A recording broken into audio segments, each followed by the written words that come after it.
Saludos y bendiciones. Hoy vamos a abordar un tema que tal vez sea algo difícil, pero es algo que vemos todas las semanas cuando vamos a misa, o si vamos todos los días. Nos encontramos con la lectura de los evangelios y nos quedamos tal vez en un vacío porque no tenemos el background para entenderlas así. Y en realidad este tema viene hoy porque hace poco tuve una clase de padrinos y padres para los niños que vienen al bautizo en la iglesia. Y la arquidiócesis nos dicta que tenemos que cubrir la Biblia. Y yo siempre enfatizo el Evangelio. Y uno de los padres me preguntó, ¿por qué hay cuatro evangelios? Y por eso entonces le respondí a aquel entonces y ahora se me ocurre que es un buen tema para nosotros. Y detrás mío tengo los evangelios y un rosario para rezar o marcar donde estamos en el Evangelio. El catecismo nos dice que los cuatro evangelios son narraciones de la vida de Jesús y de sus palabras, reflexionadas, vividas y celebradas en la fe de las primeras comunidades cristianas. Esa es la definición del catecismo. Ahora nosotros nos atrevemos a explicar otros temas. Y como siempre, esto no tiene ni ensayo, ni tiene libreto, es lo que se me ocurra, unas notas que tengo aquí, que a veces ni puedo leerlas. Puedo leerlas, pero no atino a enfocarlas. Pero no obstante, seguimos. Las cuatro narraciones, entonces, por una parte, tienen muchas cosas en común y por otra hay diferencias que complementan y enriquecen dichas narraciones. Cada uno, inspirado por el Espíritu Santo, ha querido transmitirnos su propia experiencia y sus recuerdos, para entonces provocar y aumentar la fe de quienes los lean. Solo desde la fe y con la fe deben ser leídos para comprenderlos.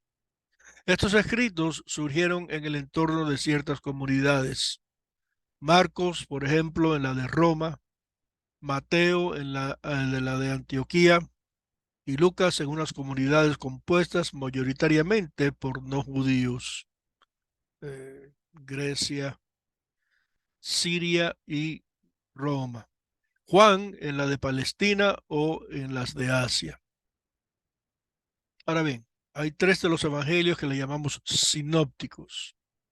¿Y por qué es eso? Los tres primeros evangelios se llaman sinópticos o yuxtapuestos porque tienen muchas coincidencias y se pueden leer disponiendo el texto en columnas paralelas. Se pueden poner los tres juntos. Aquí tengo un ejemplo de cómo eso surge. En Mateo 26, Mateo nos narra, traten de retener la idea. Mientras cenaban, Jesús tomó pan, pronunció la bendición, lo partió y se los dio a sus discípulos, diciendo, toman y coman, esto es mi cuerpo. Sabemos que eso nos viene de cuando establece la comunión durante la última cena. En Marcos 14, durante la cena, Mateo dice mientras cenaban, Marcos dice durante la cena, ¿qué pasó? Están cenando.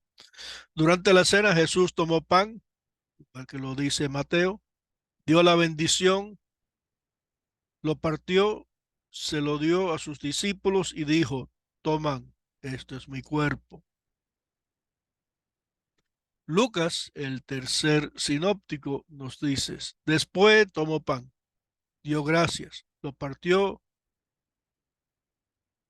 y se los dio diciendo, esto es mi cuerpo que se entrega por ustedes. Hagan esto en memoria mía.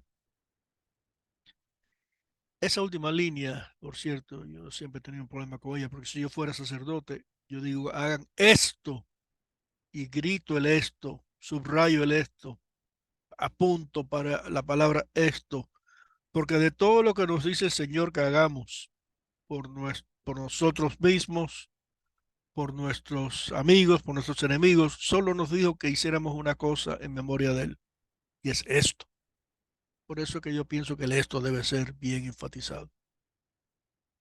No importa. Entonces vimos este breve ejemplo de la instalación de la comunión y de Jesús repartiendo el pan. Y acto seguido viene, por supuesto, el cáliz.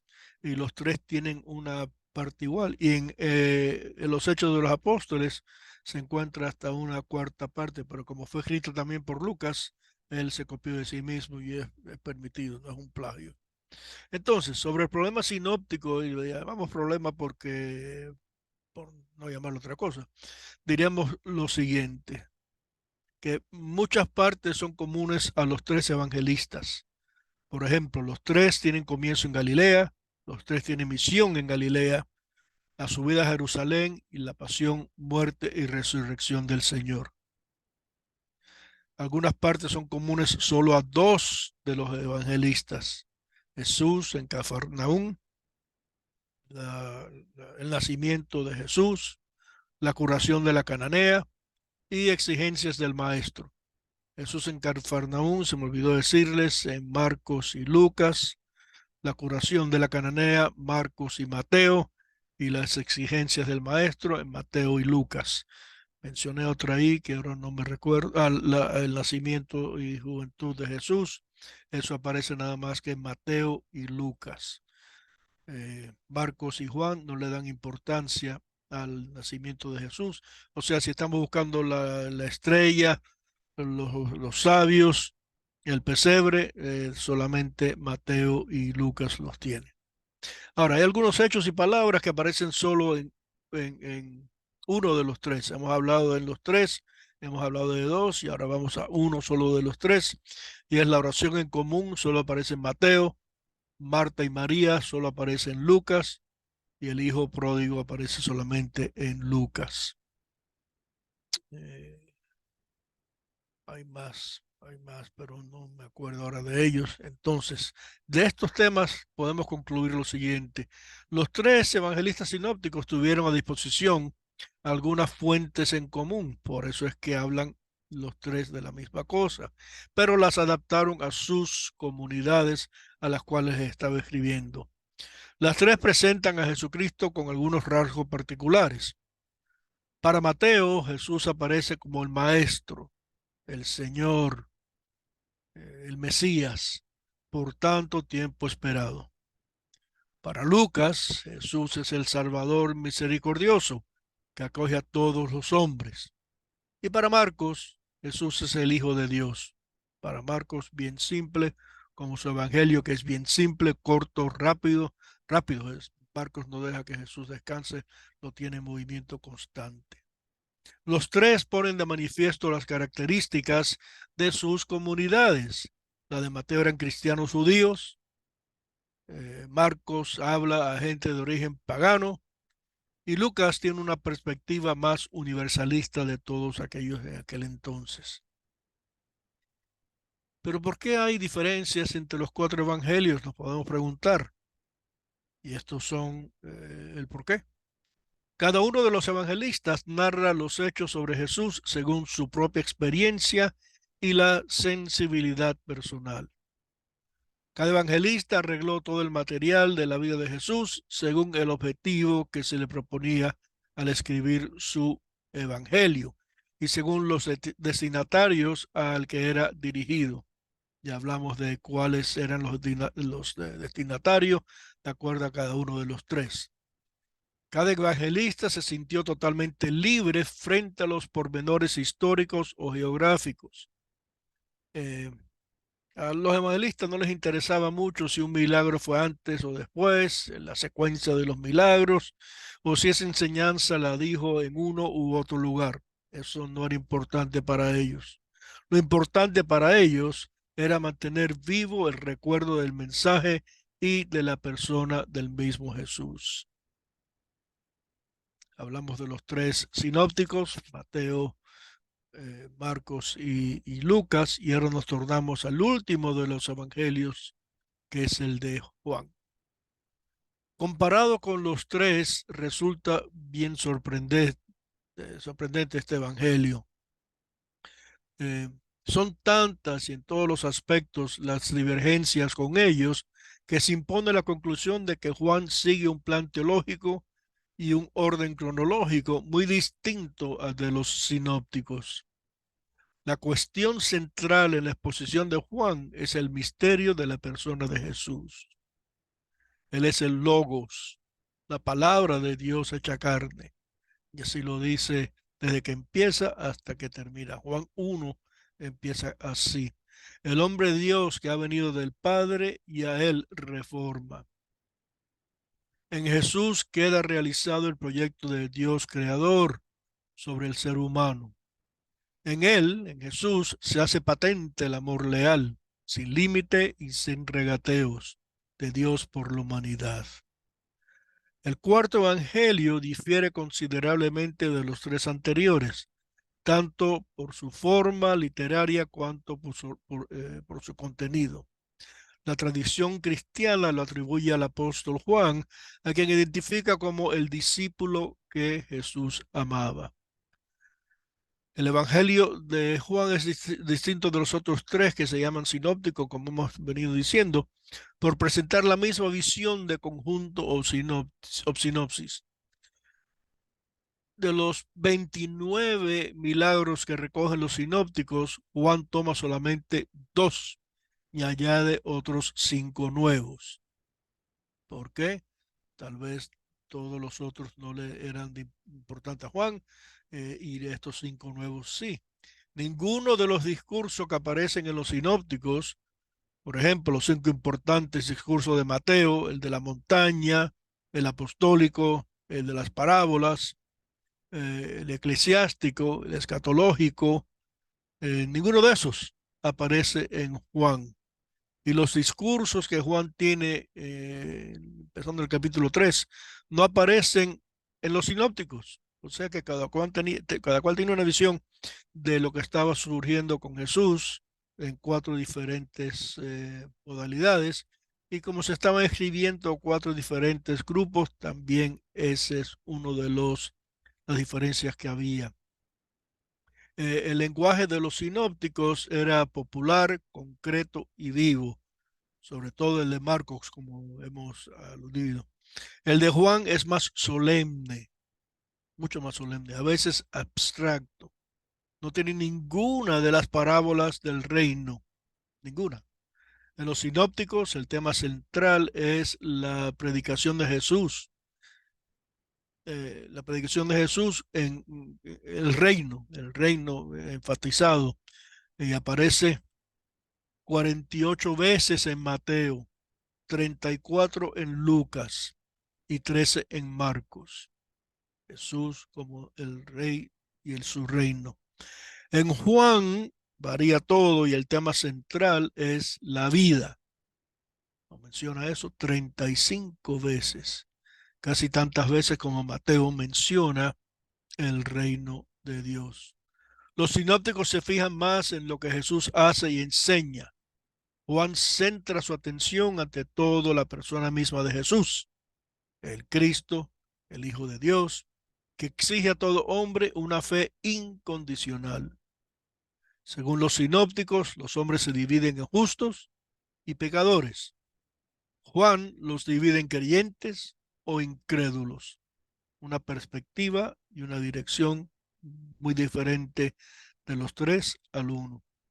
Dicho sea de paso, mientras tengo una pausa aquí, eh, 2 de los evangelistas escribieron otro libro más. Lucas, que era doctor médico, escribió los Hechos de los Apóstoles, que no son los hechos de todos los apóstoles, ni todos los hechos que los apóstoles hicieron. No sé si los confundí. Y Juan escribe el último libro de la Biblia. El primer libro de la Biblia es Génesis y el último es Revelación o Apocalipsis. No sé qué pasó con la lámpara aquí, pero creo que me han puesto al sol. No sé si puedo. Bueno, continuamos. Dadas las diferencias que nos encontramos entre los sinópticos y Juan, estas diferencias nos indican que aunque sustancialmente coincidan los 4 evangelios, cada uno se expresa de modo distinto, porque van destinados a comunidades diversas, cada una con sus circunstancias, idiosincrasias y su propia problemática, que tal vez no están compartidas con las otras. Además de que cada evangelista tiene su personalidad propia y sus experiencias que quedan reflejadas en sus escritos. Y así cada evangelista resalta una faceta especial o particular del mismo Cristo, porque nadie puede abarcar al Cristo total. Nadie puede tener una visión total de Cristo como tal. Pero es indudable que hay un solo Cristo, aunque tengamos imágenes distintas del mismo. Hay un solo evangelio, solo mensaje de Cristo, aunque se exprese en cuatro formas distintas, en los cuatro libros que llamamos evangelios. Y este es el tema primordial, ¿no? Es la misma historia vista de cuatro puntos diferentes. Es el mismo Jesucristo, es el mismo Salvador de la humanidad. Hay un solo Señor Jesús, pero de él tenemos cuatro relatos vivos. Y esto porque los autores de los evangelios, al adaptar y actualizar el mensaje de Jesús a los ambientes de sus comunidades, no lo deforman, permanecen fieles a él. Y esto ha ocurrido y ocurre también hoy. En la historia de la iglesia se mantiene ese enfoque. Un mismo mensaje se adapta, presentado de modo diverso, con énfasis y detalles distintos a las distintas circunstancias y necesidades de la iglesia y del mundo. Y por eso también sobre el mismo y único Cristo hemos tenido y tenemos y tendremos visiones distintas, esencialmente parciales. La de Marcos, la de Juan, la del Apocalipsis y la de Pablo. La de Pablo la intercalo porque en el Nuevo Testamento él es después de los evangelios, el evangelio, los cuatro evangelios, Hechos de los Apóstoles, las cartas paulinas y termina con Apocalipsis. Apocalipsis quiere decir, además del fin del mundo, quiere decir revelación. Así que, y en muchos idiomas se ha traducido así y no al Apocalipsis. Yo no sé por qué de vez en cuando, estoy mirando aquí, aquí, de vez en cuando soy albino y otras veces tengo color, no sé, pero seguimos. Ahora vamos a tratar otro tema para terminar. El año litúrgico cristiano pasa por tres ciclos, también llamados años A, B y C. Cada ciclo tiene su propia secuencia de lecturas, el Antiguo y Nuevo Testamento en la liturgia de la Iglesia. De modo que la distribución de textos bíblicos a lo largo de 3 años brinda a los fieles una visión integral de toda la historia de la salvación. Leí una vez que si uno va a misa por 3 años, aunque sea por 50 fines de semana, ha escuchado o leído un 86-89% de la Biblia como tal, porque se cubren los tres sinópticos.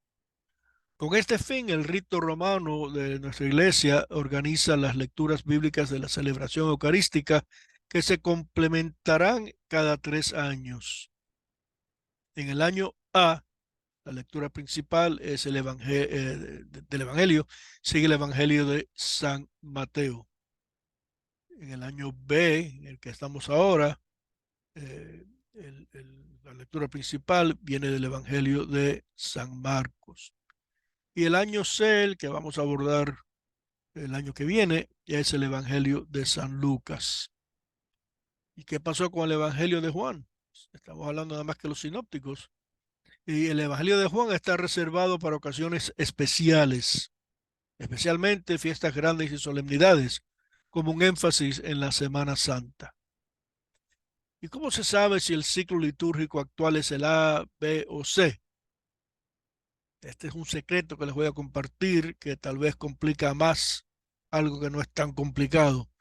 Eh, para llegar al ciclo, solo agregue los dígitos del año. La referencia es el ciclo C, por ejemplo, que se aplica a los años cuya suma de dígitos es divisible entre 3. El año 2019, por ejemplo, se suma el 2, el 0, el 1 y el 9 y da 12. Dado que 12 es divisible entre 3, este es un año del ciclo C. Por otro lado, los dígitos del año 2020 suman 4, es decir, 3 más 1. Por lo tanto, el ciclo inmediatamente posterior a la aplicación de C es el retorno al ciclo A. Del mismo modo, la suma de los dígitos de 2021 es 5, 3 más 2. Entonces se aplica el ciclo B. El 2023, que acabamos hace 2 meses más o menos, suma 7, así que volvemos al ciclo A. El 2024 suma 8, perdón, lo dije al revés, el ciclo 24 lo empezamos en Adviento, suma 8 y empezamos el ciclo B. Y así sucesivamente. Es como si el ciclo comenzara en el primer año del conteo cristiano. El año 1 habría sido el ciclo A, el año 2 el ciclo B, el año 3 el ciclo C y los años 6, 9, 12, 15 otra vez al ciclo C. Pero atención, cada ciclo comienza con su año litúrgico, es decir, desde la primera semana de Adviento.